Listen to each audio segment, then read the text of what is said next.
Welcome to the Wednesday podcast for the SC Hub. I am your host, Munster Mash, and joining me tonight are two legends of Supercoach, Wimbo, and I think our resident break-even guy from Twitter/X, Jay Schubert. How's it going, guys? Not too bad, thank you.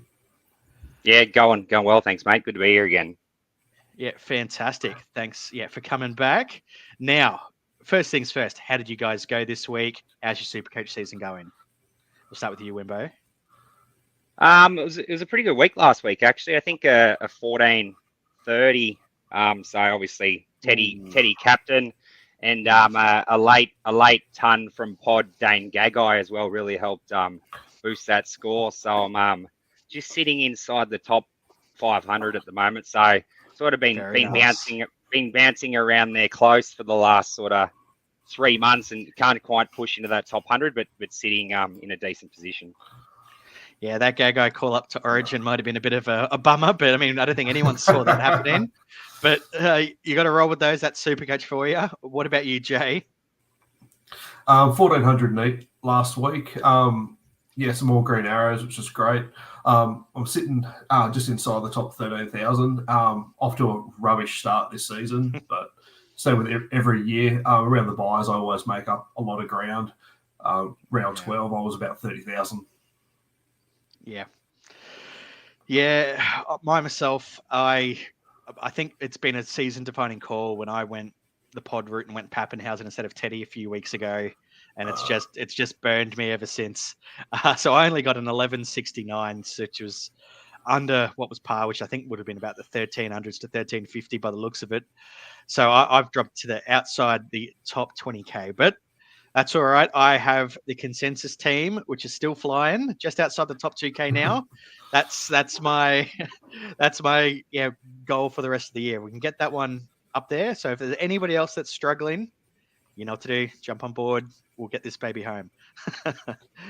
Anyway, before we dive into Supercoach, because it's obviously the last of the very big buy rounds.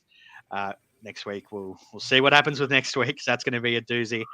But we'll talk a little bit of NRL, cover off a few things, and then we'll dive straight into it.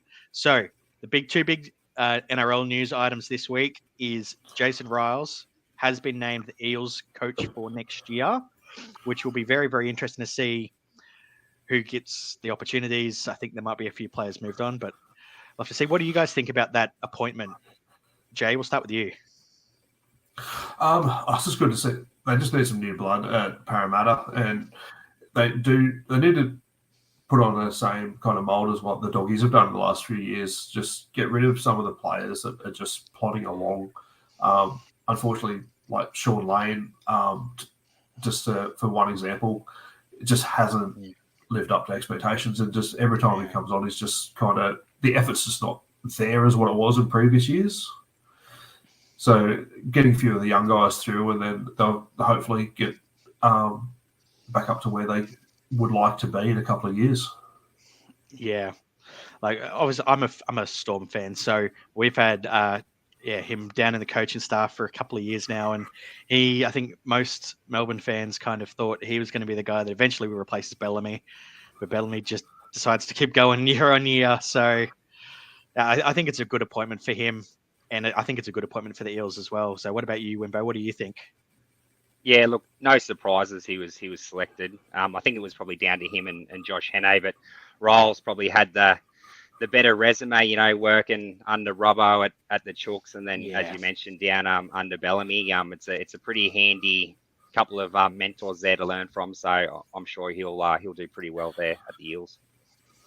Yep, fantastic. All right, the other big news, which is much more relevant for Supercoach this year. Nicho Hynes, he looks like he's pretty much gone for the rest of the Supercoach season. There's a chance he'll be back for NRL finals, but for us Supercoaches, I think he's pretty much a wipe now for the rest of the year. That hurts. Yeah, it does. It certainly does. Now, we'll really dive into that in a second. I'm just going to cover off a few results for the SC Hub. So we have currently got 5 in the top 100 in the SC overall group.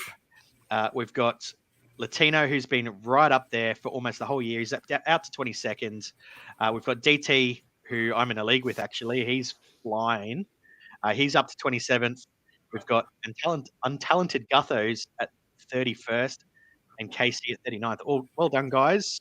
Hopefully you can keep that top 10 come the end of the year. So best of luck. We've had a few massive scores as well this week. We had a couple. I can see 4 scores at least. 1,500 plus. Like Jesus. So well done to everyone there. And a bunch of the leagues are flying as well. But anyway, that's the Supercoach stuff we really want to talk about. We started talking about it then. So Nicho Hynes, either of you guys have him? Did you bring him in last week, Jay? Yes, I did. Yeah, I thought you might have. So, what are your plans, or what are your initial thoughts anyway? Initial thoughts. He's out for so long. He has to be a trade out. You can't have that much money on the pine. Thankfully, with the right duel, so I've got Plath, so I've got a little bit of flexibility. Oh, yeah. So this week, giving away trades a little bit, but Hynes out, and getting in Jaden Campbell. Very nice. Very nice. All right, we'll cover the rest if there's any other trades later on. Wimbo, that's all fine. Did you bring in Nicho last week? No, I didn't. I held off, and I had quite a headache this week to work out who to trade for him because I've got Galvin, Brown, Cody Walker all playing, and Jerome Hughes, who is absolutely firing. So if I wanted the extra number this week, it was Jerome Hughes out. So it's just saved me a massive, massive headache this week. And I'm not left scrambling like half the Supercoach. Yeah, no, I was one of the ones as well that brought in Nicho. I think it's just what's symptomatic of my symptom is like my season is I was looking at my halves last week and I thought out of everybody I've got, the one I probably don't want to hold to the end of the year is Galvin. And of course, he's the one that would have been a vital number this week. Not that I still got 13, which I'm happy with, but it's just, it's just been the story of my year, making trades, players getting injured. And just not quite working out for me. But anyway, so if you guys, obviously, Jay, you were saying you're bringing in Jaden Campbell. There's a few decent options in the halves this week. So players like Cody Walker. Look, obviously, Nathan Cleary's on the horizon as well. Yeah, Jaden Campbell, you mentioned. There's one cheapie that I'm personally eyeing up. What do you guys think is the best moves?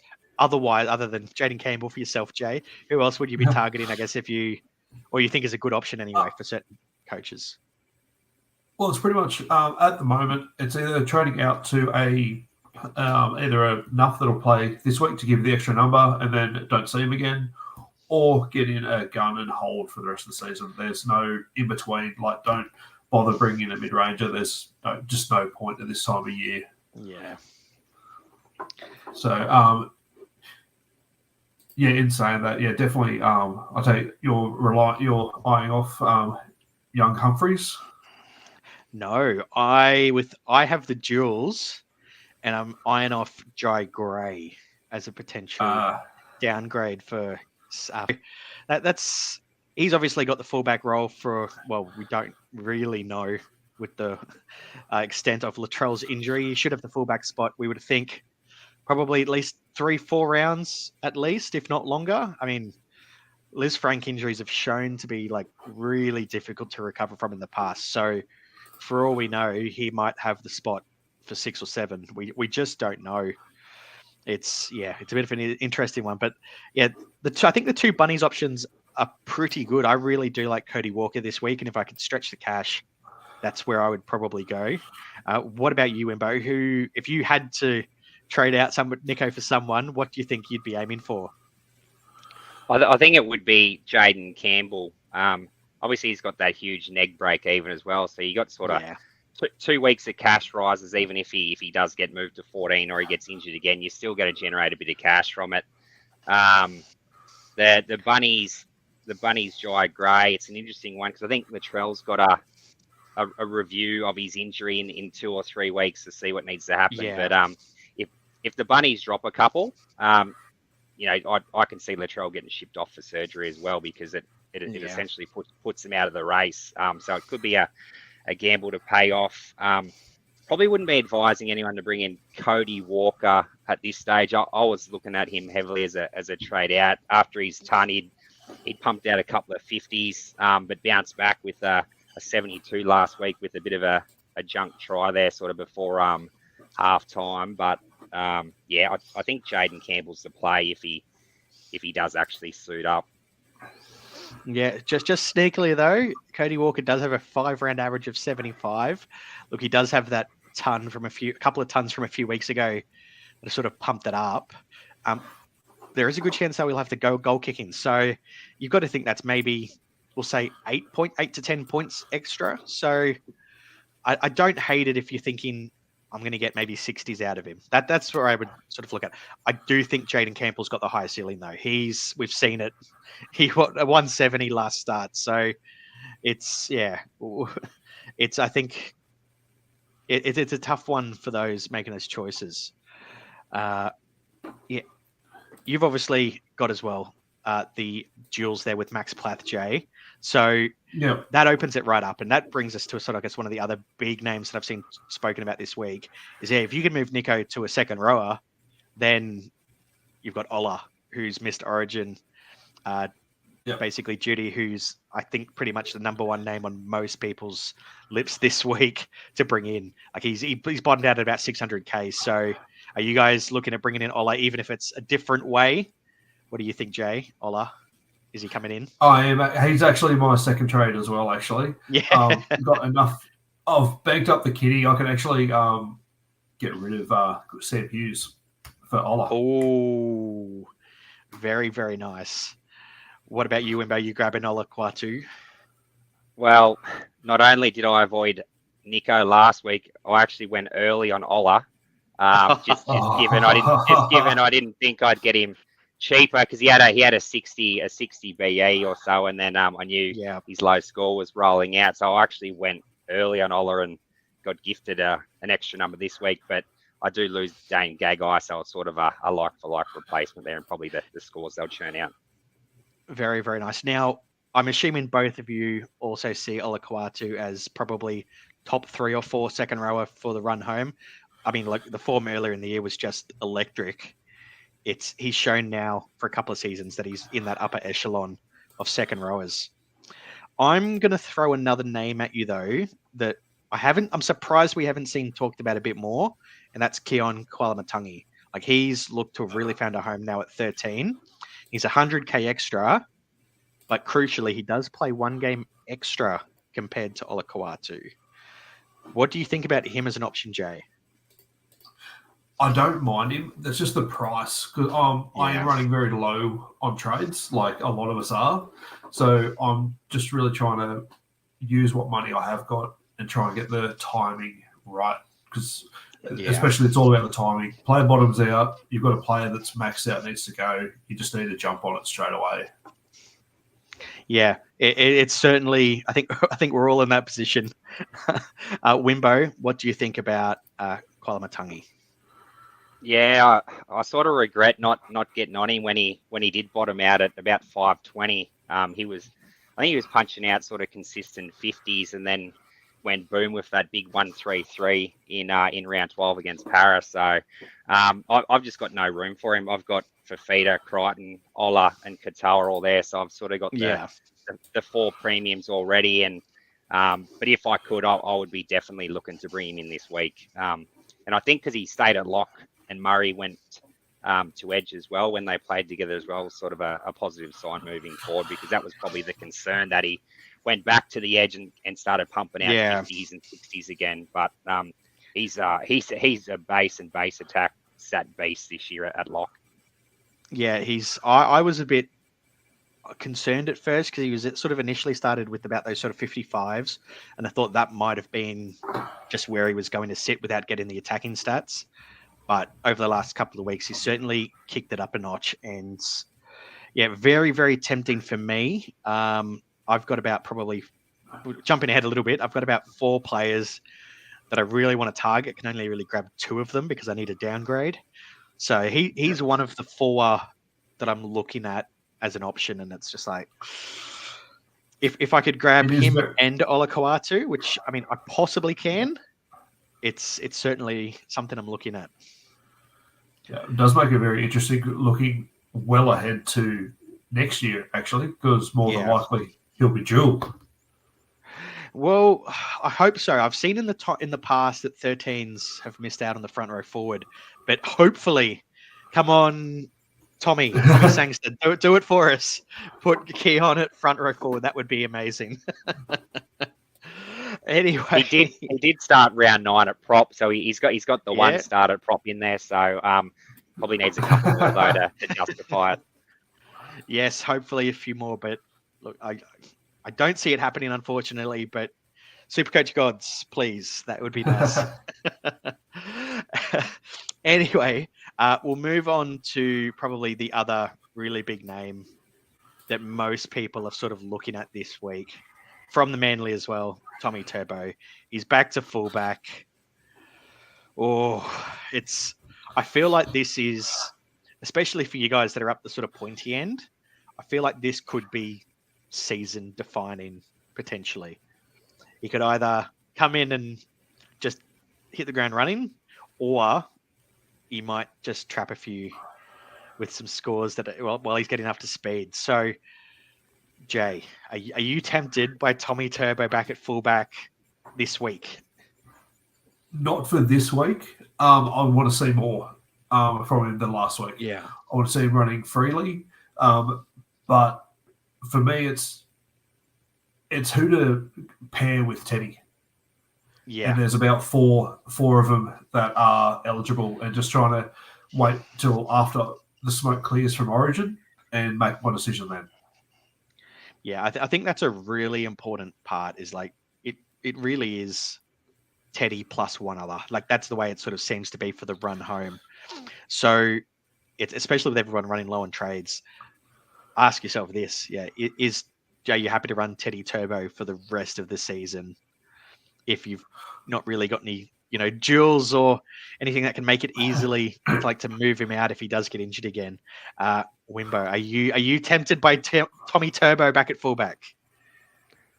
Not at all. Not at all for this Not week. at all. Okay. I watched the game quite closely last week, Manly and Cows, being a Cowboys fan, and it was a crushing loss. It was a crushing loss. But at least it was a Queenslander knocking it over for Manly and DC there. But Turbo just looked hindered. He looked slow. He looked almost still busted.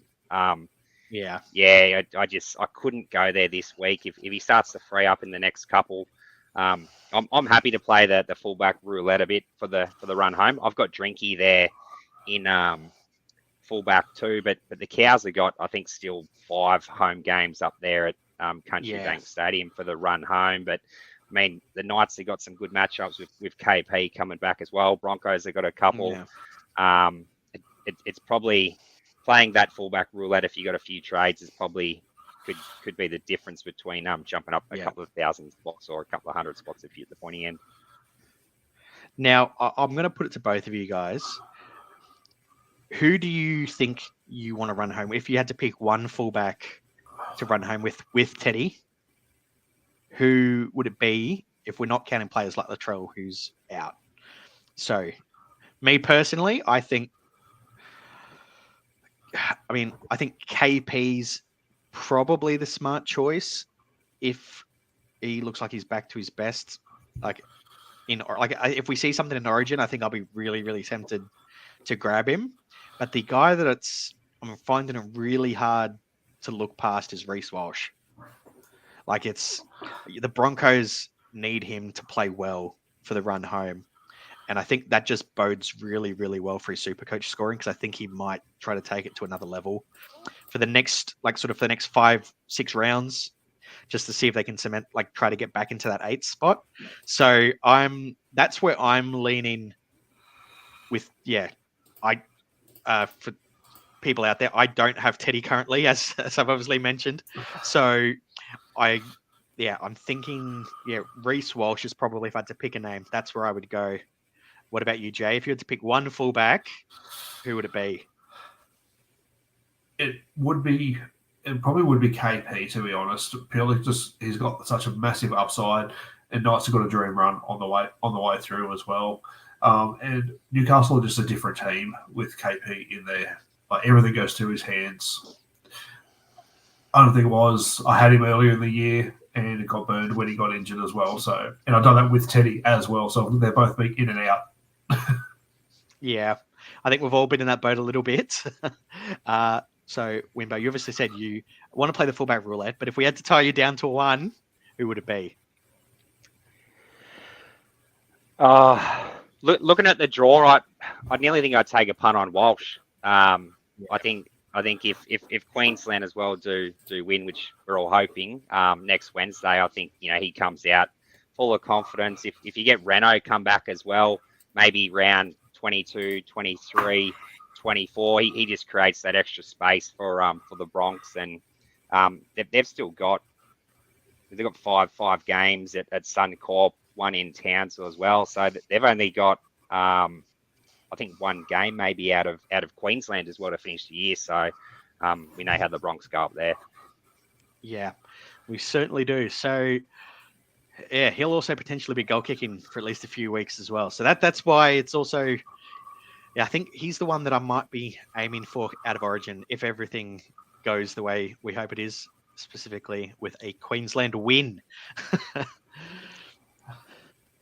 So with that, we've talked about a bunch of players that are on the expensive side of things.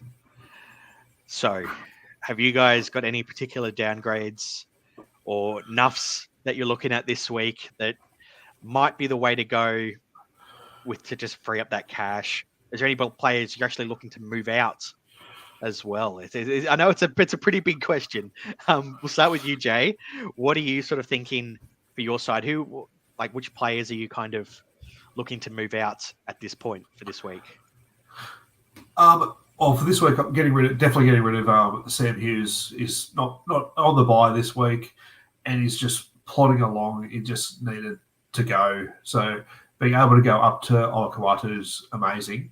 However, one of the nuffs I was looking at, non-playing nuff though, but just purely to free up cash, is Miles Martin from Newcastle.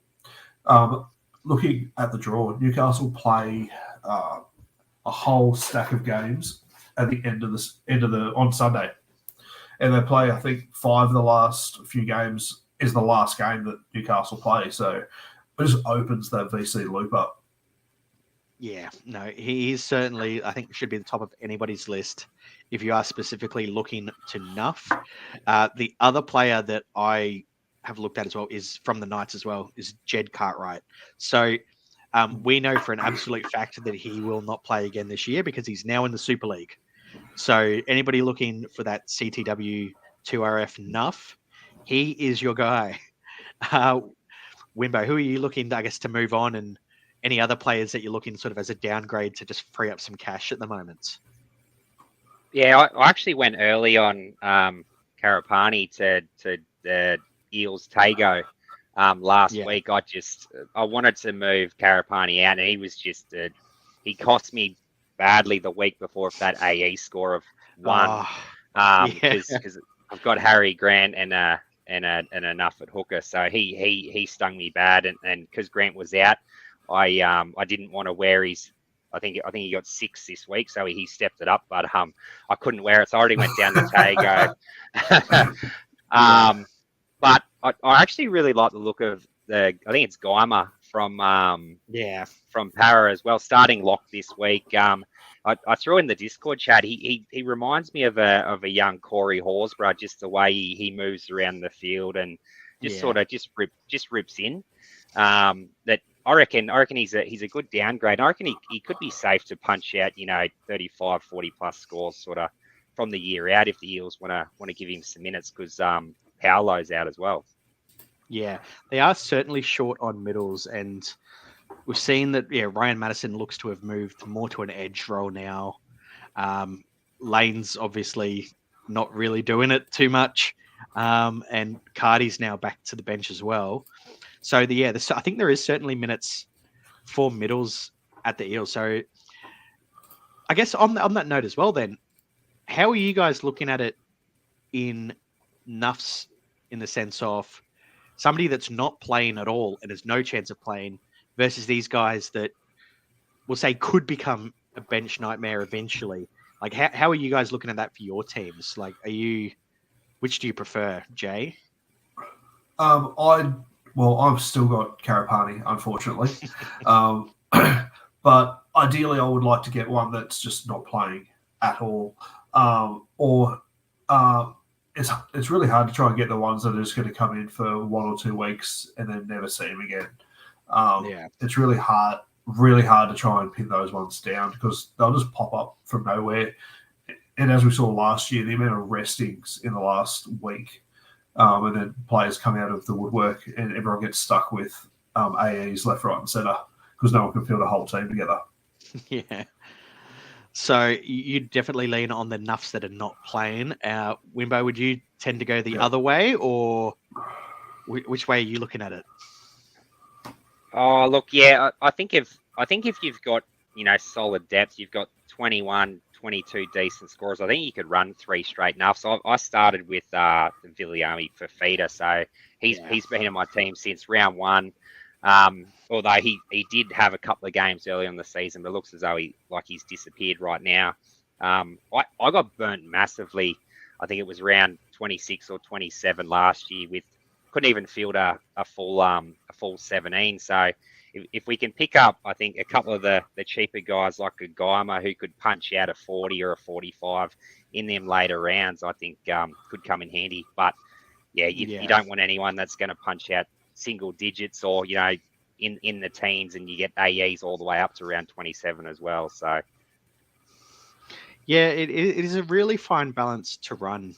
I personally am leaning on that spot of about, I think 3 like non-playing nuffs is probably where I want to sit. So maybe 4, depending on who it is. But I think that's where I would go if you've already got somebody like a Viliami Fifita. That's where I think a Guymer is, particularly useful, because I don't think he's going to punch out 15s or it's like a sub sort of 30 score. I can't see it happening just with what's on offer. And he looks to be about a 1 ppm per minute player. So I think he's a really, really solid pickup this week. And I would also probably lean towards somebody like, if I was downgrading in CTW, I probably would go a Tago over someone else. Like we know that I'm having a mental blank now. The Fijian guys will be back for the Eels before the end of the year.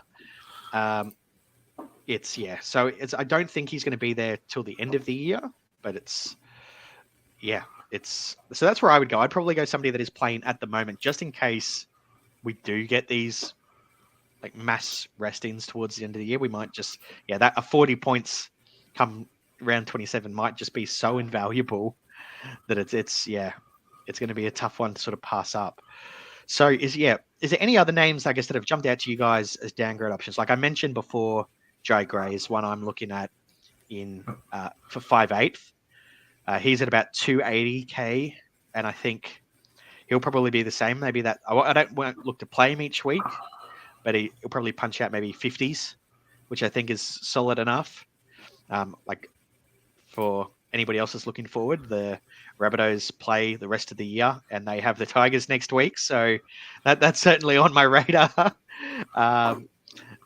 And that's why I also don't mind Cody Walker. But is there any other guys that I guess that you've seen that have jumped out? Wimbo, you seen anyone or any names that are trapped? I think a few are still looking at Jake Simpkin to run as that second hooker as well. While he's playing, upwards of 50, 60 minutes, he's scoring not too bad. His last 3 scores are in the 40s there, but I guess I'm unsure when Croker's coming back, because if Croker comes back and Simpkin gets that spot on the bench, then he's someone that could punch out single digits. So there's a bit of risk there, but I have seen people throwing him around. Yeah, so there's one name that I've thrown out over the last couple of weeks for one very specific instance. For anybody out there that's looking at Cook as their main hooker, I think Mamazelis is not the worst Uh. backup option, whereas you have him handcuffed. So if you do have that injury, you've then got the replacement. And I think there's a couple of teams that are like that. So we've seen it at the Storm. Obviously, Harry Grant's got the sternum injury and might be missing Origin because of it. So like a Bronson Garlic might not be the worst option there if you've got Harry Grant as the backup. So you're sort of covering yourself that way. Obviously not for this week, but for the future. Any other names, I guess, that are in your head that you've been looking at, Jay? It's kind of looking at Humphreys as well. Just to, I just like getting the dual nuffs. So it just gives you so much more flexibility. Ideally, you want your front row, second row, or a second row CTW. But those are the nuffs that you want to try and target. Yeah, no, I certainly agree with that. The one thing I will mention though, looking ahead, look at in the positions where you probably won't be playing in your 17s each week, because it's got like in the halfbacks and 5/8s, are you going to be playing all four every single week? Yeah. So it might actually open up a spot there to actually put enough in there, and then you can bolster up other positions that are scoring a lot better at the moment. Yeah. That kind of also neatly leads us into something that you mentioned for us in the green room, Jay. There was talk that you're putting together a bit of an article for the SC playbook. We'll give it a brief preview here. We've looked into players that are, how they score against other teams in like specific positions. So is there anything, I guess, that you can treat us with? Obviously, everyone that's able to out there, have a look at the proper article and it eventually comes out on the playbook. But yeah, can you give us a sneak peek at all, Jay? Yeah, that's all fine. I'm just quickly getting rid of the filters that I very quick, stillily put on.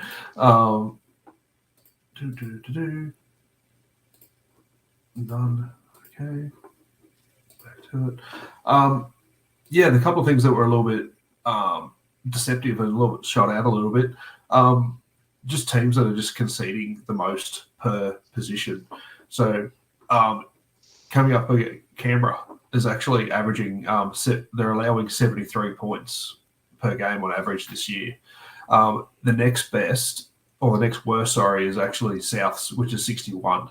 So straight away, Hooker playing against Raiders, 12-point jump on average. Yeah, that's huge. So everybody have a look at the Raiders draw for the run home, and maybe you look to pick up a hooker that's going to be playing against them. Yeah. Similar with another one looking at 5/8s. It's actually Souths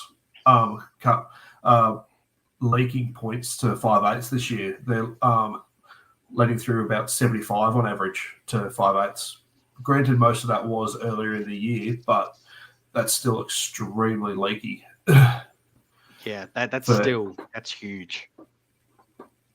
Yeah, even broken it down to like left and right centers and props and things like that.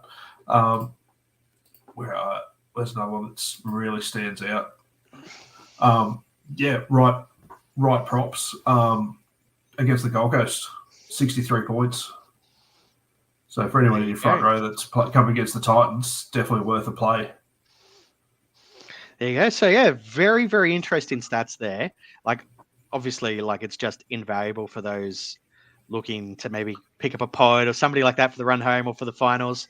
So as we mentioned, that will, I'm guessing that's eventually going to be put up on SC Playbook. Yeah, I can put something together. With that, actually, we're talking about the kind of like pods and everything for kind of this round. If anyone's got the trades to do it, Regan Campbell-Gillard, 3-round average of 69, coming up against the Titans. Well, there you go. There you go. You've heard it here first. RCG is in for a big one. Alrighty. Yeah, it's all right. We won't hold you to it. It's we can blame the Eels if this goes belly up. So yeah, they're just getting ready for the new coach next year. Anyway, before we start to answer some questions here that were put up in the Discord earlier today, I want to ask you guys a bit of a question that I'm going to look to gather a few thoughts from people for the rest of the year. What is one thing that you've taken from this year that you're looking to hopefully remember for next year and hopefully then not ignore your own advice for next year? So we'll start with you, Wimbo. What's one thing that stood out to you this year that you want to try to take into next year? Yeah, one thing I think maybe playing the patient game on a couple of those guns. So I think back to the start of the year when I started with Ponga, and a lot of people were jumping off early because Hastings wasn't creating the space or playing direct enough to open him up. But I just saw enough from him in himself to know that if the Knights sort of tweaked their attack, they could open him up. And a lot of people jumped off, and then he went on an absolute tear, and then people were trying to get him back in. So I think, just maybe be a bit patient with some of those proven guns. If you see enough from an early, if you don't see enough, then obviously jump off. But if you see enough there, I think, it's definitely worthwhile holding. And I think Nico was pretty similar. He was a little bit slower to start the year, but then built nicely as well. So probably two things there that helped set me up early. Everyone was jumping off, and I held strong. Well, there you go. Jay, what about yourself? Well, it's definitely probably going to be trust your gut early on and have faith in the players you've selected in like your draft comps before all the teams go live. With all the news with what happened over in Vegas, I made a couple of rash changes, like dropping Terrell May for Jai Arrow. Yeah. Jai Arrow got injured straight away, and it just made me burn through probably about 4 or 5 trades that I didn't need to. Yeah, no, I think we all got burned a little bit like that early doors. My one is stick strong. At least this is my first one. I've got more than a few banks for other podcasts in the future. But the one I've got for this week is have faith in the unsexy names. So early season, one player I was really looking at, I thought he could just be one of those guys you just set and forget for the whole year, was Jack DeBellin at the Dragons. Just pop him in prop and hold him, and he probably is front row forward 3 by the end of the year. And he probably would have been if I'd done it and bitten the bullet and just went for it. And also, I'll have another one anyway, because this is the other one that's been on my mind. Is just plump up for the gun Kiwi players. Early season, I was really, really keen on Eli Katoa, and I thought, you know what, just go that one really strong gun in second row, despite all the cheapies, and it'll set you up. And it obviously would have if I had done it again.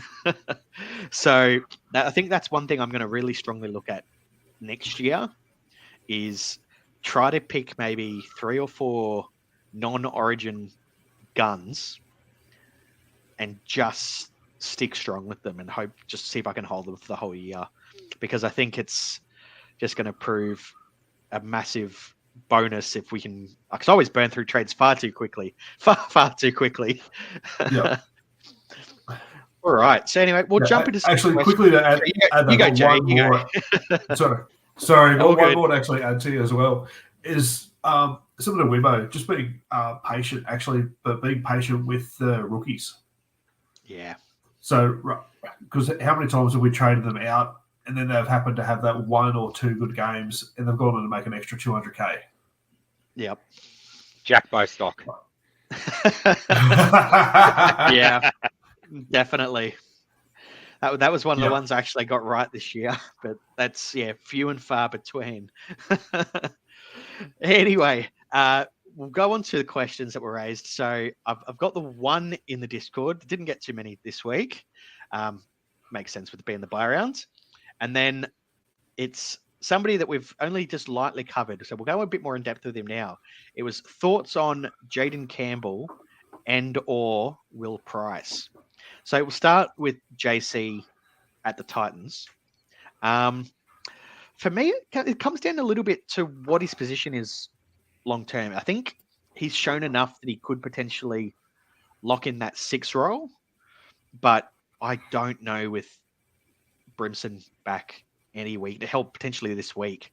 So I think if it works out, I think he's going to reward all the owners, but I'm just not sure. And now, Jay, you've obviously mentioned that you're looking to bring in Jaden Campbell. So give us a bit more of an insight into why you were looking at him. Well, with being so low on trades, it's just that with the 170 in his rolling average, it's an easy upgrade without going down to a nuff. Yeah. So with that, my plan is to go Hines to Jaden Campbell, and then at the moment I've got Sharp at fullback. Okay.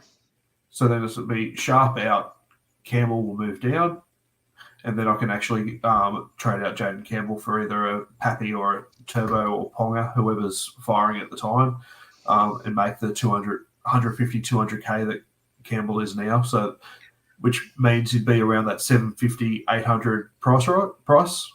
Makes it a lot easier to go up to those big names rather than going down to enough. Like, sure, it looks good having the money in the bank to make the trades, but when it comes time to actually getting those players in, you need the players that have the money in it. And his scores help as well. He's a play every week at the moment. Yeah, he certainly is. So you're definitely looking at him as more of a stepping stone sort of player. Yeah. Yeah, like if he ends up holding the spot, happy to hold for the rest of the season as the second fullback. Yeah, it certainly would be a pod move. Wimbo, what are your thoughts on Jaden Campbell? Yeah, I think pretty similar. I think he's a good option to just, obviously the next couple of weeks. But if he does get moved, like I mentioned earlier, he's an easy jump to a Nathan Cleary if you got the Jules or another fullback. Depends where you're bringing him in at.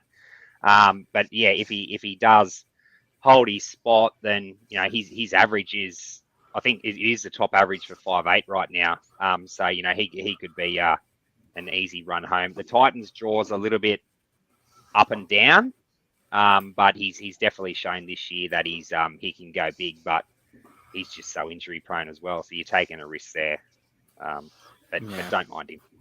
Yeah. No, with the Titans draw, actually, it gets harder the later in the season it goes. So,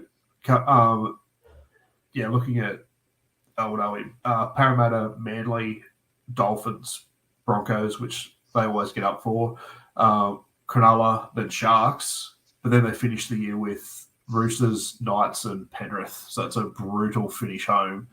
So you want to be able to have a trade to upgrade then. Yeah, no, it's one of those ones. Just looking at the Titans as a whole, it's almost such a shame that they've just not been able to keep their best side on the park for the whole year, because they could have otherwise been. You're telling me. They could be well entrenched, I think, in that fight for the top 8, but it's just an unfortunate situation, though. I think onwards and upwards for bigger and better things under Desi Hasler. Another preseason, I think there'll be a really good side next year if they can keep everyone on the park. All right, now Will Price is the other part of that. I'm not sure on Will Price either. I'm not sure if he's won that 5'8" spot. It certainly looks like he might have. And if he has, I don't hate it, because I think with Ponga on the field, they're just a completely different side, the Knights.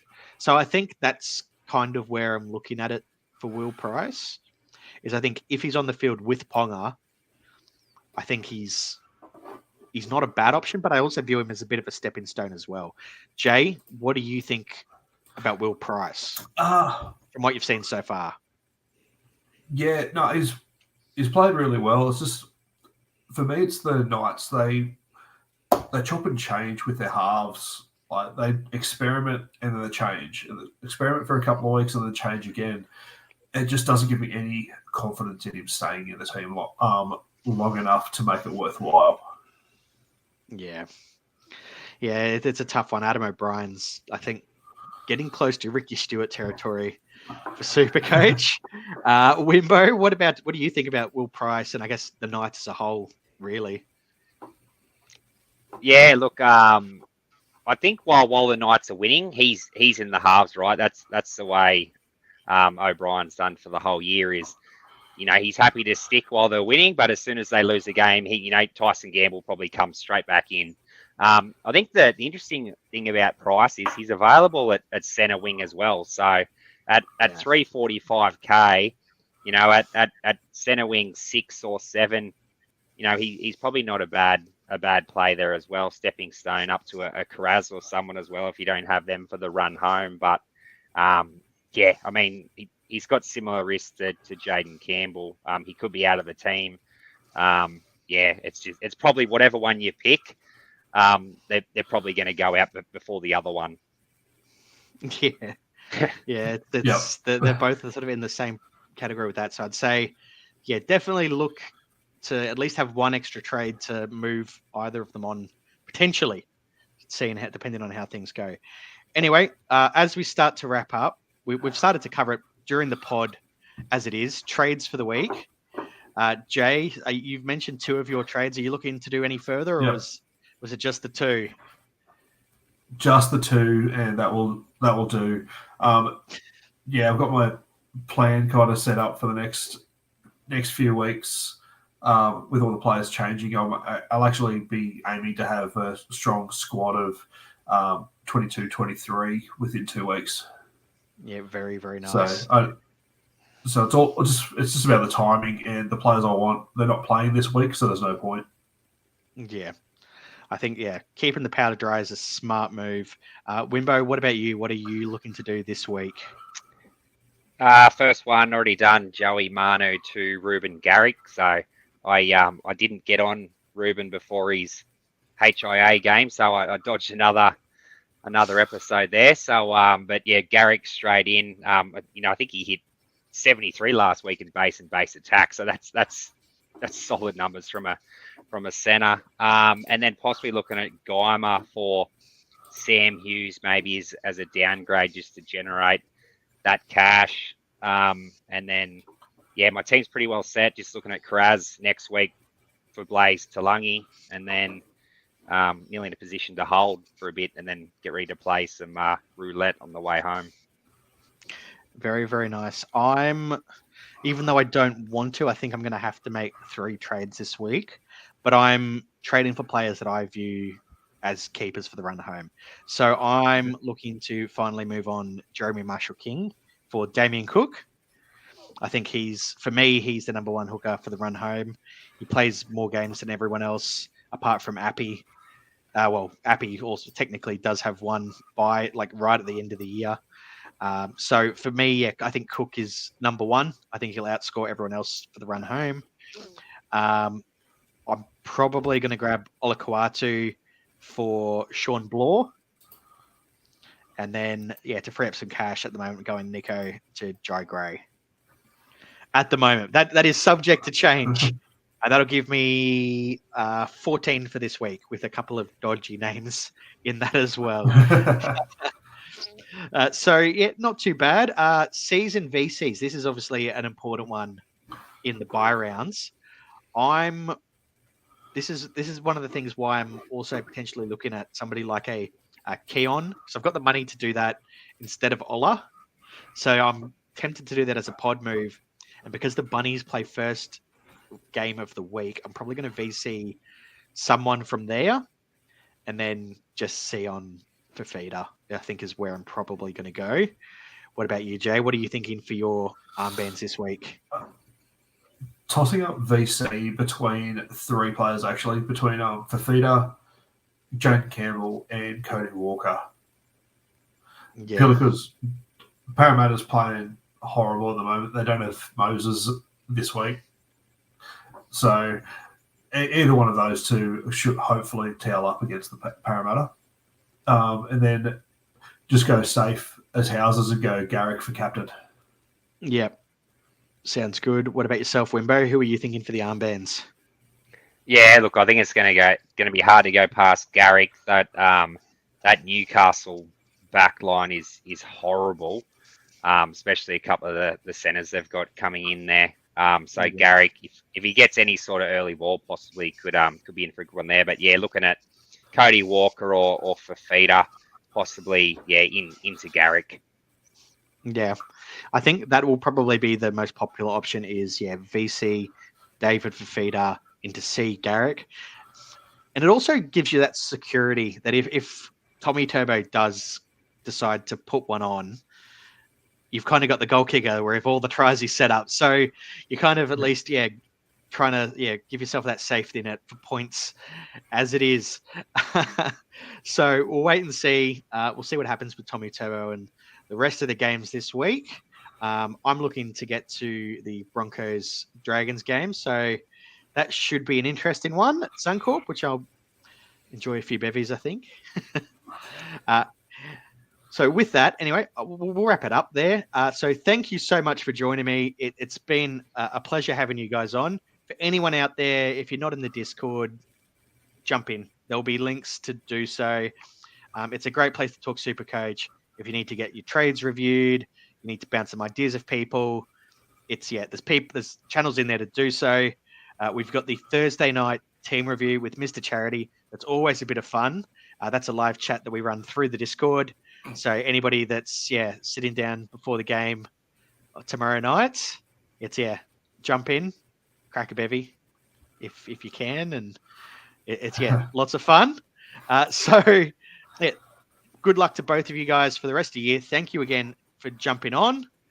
We'll obviously catch some of your stuff, Jay, on Twitter and potentially on Playbook as well for the rest of the year.